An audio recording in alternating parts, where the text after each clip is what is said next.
Ako po si Nico, operator ng LGG Forage dito sa Audion 1. Nagamit ko ito ng 2 araw na may total 26 meters. Printer head, white and colored.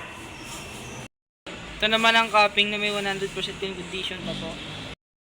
Head clean.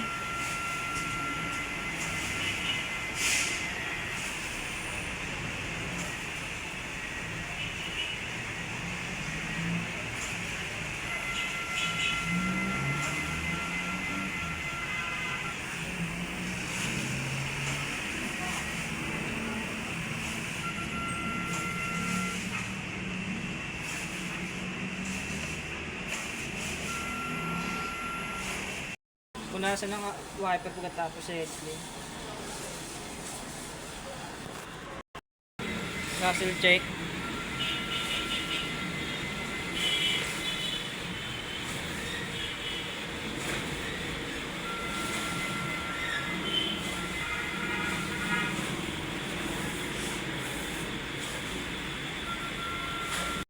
Ang ink system ay tama lang ang level.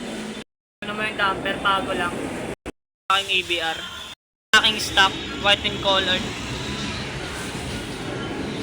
Ito ang aking film. Ito ang aking powder. Ito naman ang maintenance checklist. Ito naman ang aking output.